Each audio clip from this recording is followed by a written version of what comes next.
what if the safety net you rely on is actually a trap? Oh, that is a deeply uncomfortable thought right out of the gate. Right, but let's just jump right into it. I Yeah. mean, imagine you're navigating this like perilous height, Okay. and you've been told your entire life to keep your eyes fixed on the specific safety net below you. Hmm. Because, if you slip, that net is the absolute only thing that's going to save you. Sure, the ultimate backup plan. Exactly. But mid-step, you look down and you realize the net isn't made of woven rope. It's a spider web. Wow. Yeah, that changes the whole dynamic. It really does. Yeah. And today, we are looking at a text that claims the mainstream Christian church's total obsession with spotting the Antichrist is that exact spiderweb. It's a psychological trap that will actually cause them to reject the real Messiah. I mean, it's a premise that completely upends your traditional sense of spiritual gravity. Yeah. Because if the mechanism that's designed to save you is actually the mechanism designed to capture you, well, every single defensive strategy you have is just rendered totally useless. And that's exactly the mental space you need to step into for today's deep dive, because we're venturing into a highly unconventional, heavily layered, and frankly, super provocative set of source materials today. Very provocative. The scope of what these sources are attempting to do is just massive. Yeah, we are going to be unpacking texts that drastically reinterpret biblical scripture, eschatology, which, is the theological study of the end times, and even the 16th century prophecies of Nostradamus. They're essentially rewriting the architectural blueprints of Western prophetic tradition here.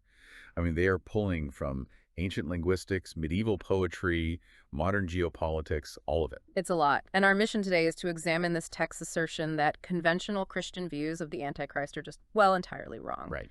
We're going to analyze how this source connects Nostradamus' prophecies to very specific modern political leaders, and then explore its central overriding claim, which is that a figure named Lord RayEl is the true returned anointed one. But before we take another step, we really need to establish some very clear ground rules for this deep dive. Oh, absolutely. That is essential when dealing with material that's this volatile. Yeah. So, to you listening right now, we need to explicitly state that the source material we are unpacking today contains some highly politically charged claims about historical figures. Extremely charged. And incredibly harsh critiques of mainstream religion.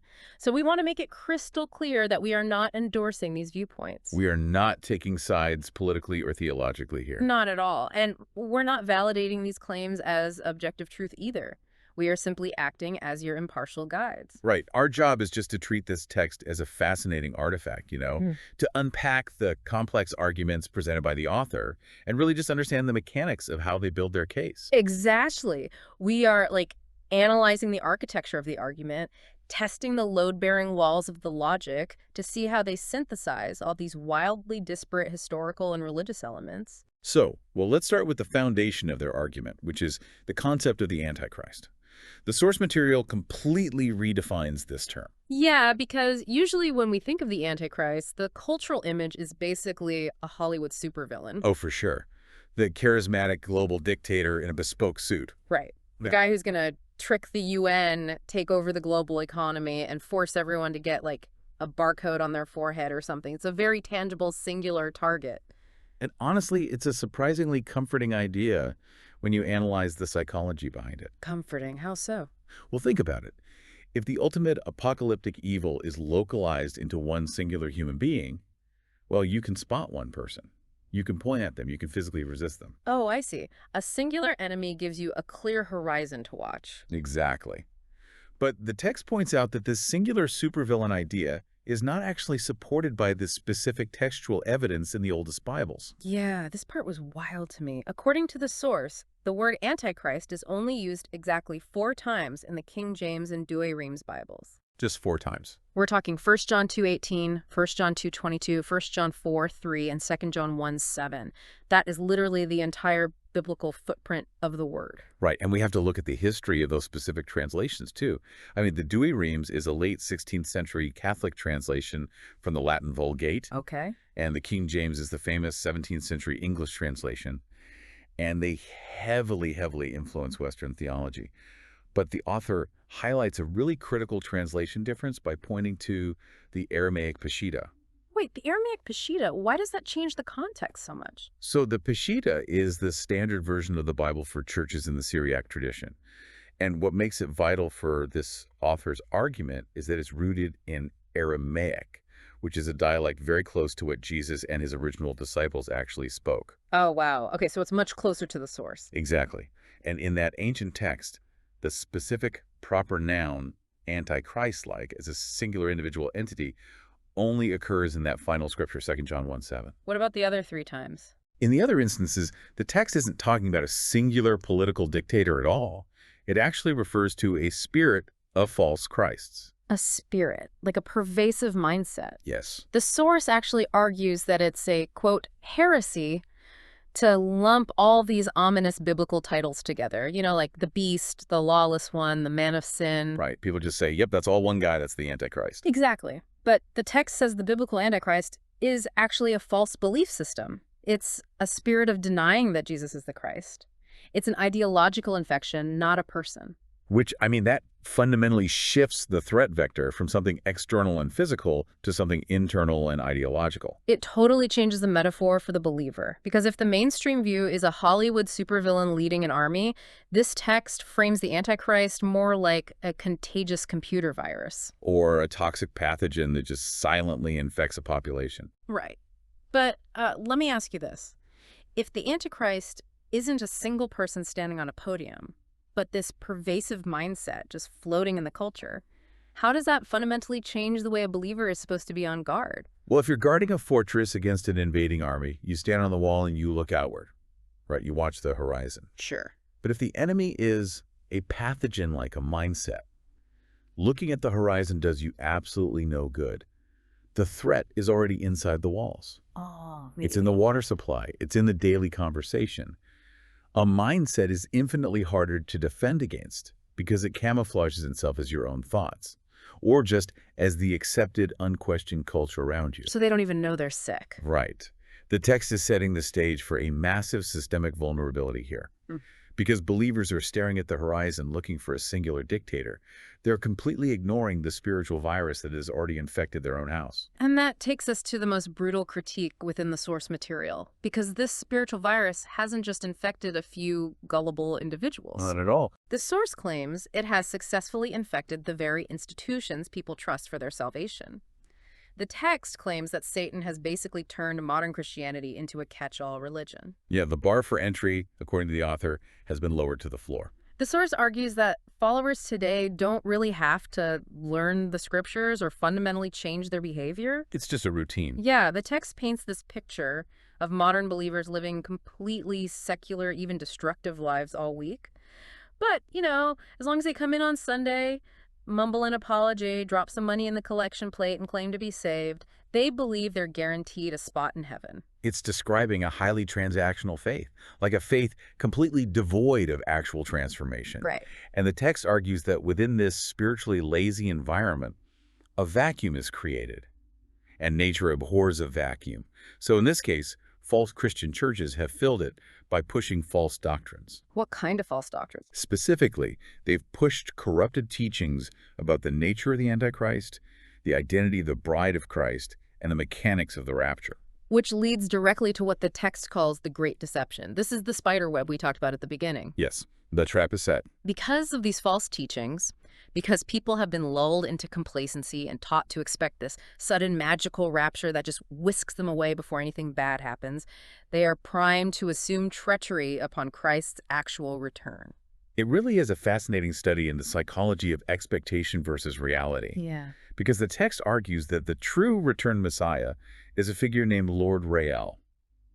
But since the Christian masses are deeply infected with this Antichrist spirit, this false, complacent doctrine, they have the entirely wrong rubric for evaluating the Messiah. So when he shows up... Right, when the true returning Messiah arrives to bring divine correction and judgment, rather than a cozy, immediate rescue, the infected masses will look at him and mistakenly label him the Antichrist. The irony there is just staggering.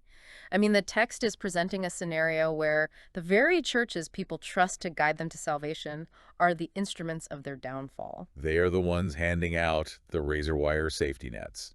By expecting the bad guy to arrive and disrupt their lives, they will look at the disruption caused by the good guy, reject him, and lose their salvation entirely. And the author introduces a critical psychological element here, which is pride. Pride. Yeah, the text notes that many Christians are actually well aware that the Bible warns of a great deception in the end times. I mean, they read the warning, they know it exists. Right, it's a famous concept. But they arrogantly believe they are too smart, or the specific pastor is too faithful to ever fall for it. Oh, it's the classic, other people might be deceived by a cult, but not my congregation mindset. Precisely. And that pride is the ultimate blind spot. When you are absolutely certain that you possess the infallible truth, you stop questioning your own foundational assumptions. You stop critically analyzing your environment. Exactly. The text argues that this arrogance is the very mechanism that will cause the faithful to reject Lord RayEl. They'll be so sure they're defending the true faith against an imposter, they won't realize they're actually attacking the anointed one. Okay, wait, I'm lost here. I need to push back on the structure of this argument for a second because we have a massive contradiction. Okay, let's hear it. We just spent all this time establishing that the author views the Antichrist not as a person, but as a broad spirit of denial, a viral mindset infecting the church. Right. But then the source pivots to Nostradamus and suddenly names three very specific individual men as historical antichrists. How does the source reconcile an invisible religious virus with three specific boots-on-the-ground global conquerors? That completely contradicts what we just said. I know, it sounds like a contradiction until you look at how a conceptual spirit actually operates in the physical world. Okay, explain that. A mindset doesn't just float in the ether, right? It requires human hosts to enact its will. The text isn't claiming that these three men are the singular biblical beast in totality, which would contradict the earlier point. Right. Rather, it views these specific political leaders as the ultimate manifestations, like the apex vessels of that larger spirit of Antichrist. Oh, I see. So if the Antichrist is a virus, these guys are basically the ultimate super spreaders. Exactly. Because they operate on a massive geopolitical level, their symptoms manifest as global wars, millions of casualties, and the reshaping of national borders. They're the avatars of that destructive mindset playing out on the world stage. Yes. And this is exactly where the text brings in Nostradamus, to track this spirit through history. And the cryptography Nostradamus uses here is wild. The source claims Nostradamus prophesied three major historical manifestations of this spirit. But he didn't just write their names down clearly. No, that would be too easy. He used misspelled names, anagrams, but provided the correct historical markers to identify who they were centuries later. Well, you have to remember the context of 1555 France, right? Okay. If you publish a book claiming specific kings or leaders will cause apocalyptic destruction, you're basically inviting the Inquisition to execute you for heresy or treason. Yeah, that's a good point. So Nostradamus used classical cryptographic techniques. You obscure the name just enough to maintain plausible deniability with the authorities of your time, but you leave enough specific contextual clues like geography, dates, military tactics, so that future generations can decipher the puzzle. Okay, so the source lists the three figures. Number one is Napoleon, which the text identifies as Napoleon the King. Right. Number two is Hister, which is identified as Hitler. And the text notes that Hister was also an old name for the Danube River, giving a geographic marker to where Hitler grew up. Very specific. And number three, the modern one, the one that supposedly triggers the end times timeline, Mabuse, which the text identifies as Mr. Bush. So we have three major global figures, all associated with massive military conflict and geopolitical upheaval. But it's the analysis of this third figure, Mabuse, where the author's timeline overlays ancient prophecy onto modern events with just startling density. Yeah, this is where the math the author uses to align these timelines becomes incredibly intricate. The text zeroes in on Nostradamus' Century 8, Quatrain 77. Okay. The translation the source uses reads, "The Antichrist very soon annihilates the 27 years his war will last." 27 years his war will last. I mean, that is an unusually specific duration for a prophecy. They're usually vague and open-ended. Highly specific, and the text connects Mabuse to President George H.W. Bush using exact dates. It points out that from the moment President Bush initiated the Gulf War in 1991 until the time of his death in late 2018, the U.S. military remained engaged in continuous combat operations throughout the Middle East for exactly 27 years. The timeline alignment there is certainly striking. I mean, taking a 16th century poetic duration and mapping it onto the span of American military policy in the Persian Gulf. It's eerie. But the author doesn't stop with just the timeline. The quatrain explicitly says this figure annihilates the three. Right. The text notes that during this exact 27-year period of military engagement, three key regional leaders, major geopolitical adversaries of the United States, were killed by either direct or covert actions. And who does it list? It lists them explicitly: Saddam Hussein, Muammar Gaddafi, and Osama bin Laden. Wow. The methodology here is a masterclass in synthesis. The author is taking a transparent map of French Renaissance prophecies and arguing that it perfectly overlays a modern 21st century timeline of Middle Eastern conflicts. Exactly. They're linking the spirit of Antichrist to a multi-decade foreign policy agenda that resulted in the removal of three specific heads of state. But the prophecy doesn't end with the 27 years. The text moves to the events immediately after the death of Mabos. It cites Nostradamus' Century 2, Quatrain 62. What does that one say? It reads, Mabes then will soon die, there will come of people and beasts a horrible rout. Then suddenly one will see vengeance, hundred, hand, thirst, hunger, when the comet will run. A horrible rout, sudden vengeance, and a comet running across the sky. This totally shifts from geopolitical history into pure apocalyptic imagery. And the source immediately anchors this idea of sudden vengeance back to biblical scripture, quoting Deuteronomy 32:35. Vengeance is mine, and recompense for the time when their foot shall slip, for the day of their calamity is at hand, and their doom comes swiftly. Heavy stuff. It is. And to further contextualize this for a modern reader, the author actually cites the Wikipedia definition of comets. They note that historically, across almost all ancient cultures, comets were considered bad omens. Oh, absolutely. They were heralded as harbingers of coming catastrophes, the deaths of kings, or even physical attacks by heavenly beings against the earth. Look at the composite argument the author has built here. They've woven together a Nostradamus quatrain about a 27-year war, an Old Testament verse about divine vengeance, and the historical sociology of comets as omens of destruction. Right. The argument is that the death of this political figure, Mabus, is the cosmic trigger for a period of intense divine reckoning. But, if you're trying to navigate this historically, you have to ask yourself, what is the ultimate point of all this intricate pattern matching? Right. Why does it matter? For the faithful follower reading this text, what are they actually supposed to do with the information about comets and 27-year wars? Well, the author isn't presenting these prophecies as a parlor trick or just a neat history lesson. They serve a very specific structural purpose in the text's theology. They are presented as irrefutable proof of a divine, predetermined timeline. The text is using the shock value of this pattern matching, the exact 27 years, the three assassinated leaders, the celestial omens, to jolt the reader awake. Oh, so it's meant to break them out of that catch-all Christian complacency we talked about earlier. Exactly. It's the author shaking the reader by the shoulders saying, look at the geopolitical reality. Precisely. The underlying argument is, look at how perfectly this 16th century prophecy aligns with recent military reality.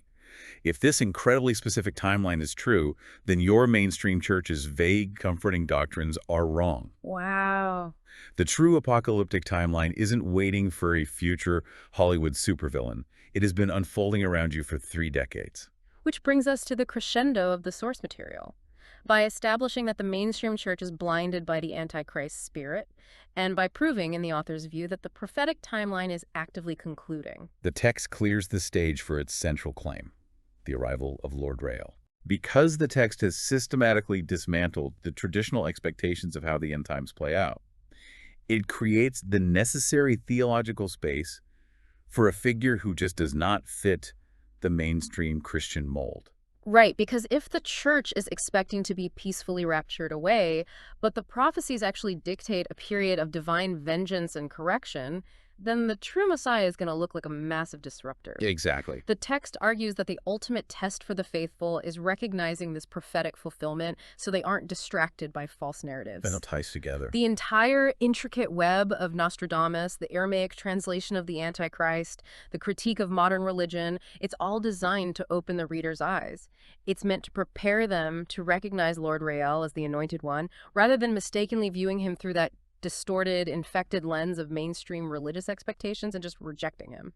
It asks the reader to completely deconstruct what they think they know about salvation, prophecy, and history. I mean, whether you're analyzing this from the perspective of theology, history, or simply the mechanics of how human beings interpret obscure texts, it shows how ancient scriptures and modern geopolitical events can be tightly woven together to challenge deeply entrenched worldviews. So let's distill the core takeaway of what we've unpacked today. This deep dive explored a text that completely flips the script on conventional belief. Totally. It argues that identifying the Antichrist isn't about setting up a watchtower and waiting for a single dictator to reveal himself. It's about breaking free from complacent mainstream religious doctrines that catch all religion that might actually trick you into rejecting the actual Messiah. It redefines the ultimate battle between good and evil, not as a future military clash, but as an ongoing cognitive war against deception. Which brings us back to where we started, that feeling of walking the tightrope. The source warns, with intense urgency, about a great deception designed specifically to blind people to the truth. Right. It tells believers that the safety net they trust so completely is actually a trap designed to ensnare them. And that leaves the reader with a profound paradox to consider. It really does. And I want to leave you with this final thought to chew on, something that extends beyond just these specific prophecies. Okay. The source warns that a grand deception is meant to blind the masses. But if the very institutions, the churches, and the historical teachings we rely on to help us spot the deception are allegedly part of the deception itself, Yeah. how can anyone ever be truly certain that you're looking through a clear lens rather than a distorted one? If the net meant to catch you is made of spider webs, how do you learn to fly before you fall? That is the ultimate terrifying test of discernment. Thank you for joining us on this deep dive. Keep questioning the map and keep watching the horizon. We'll catch you next time.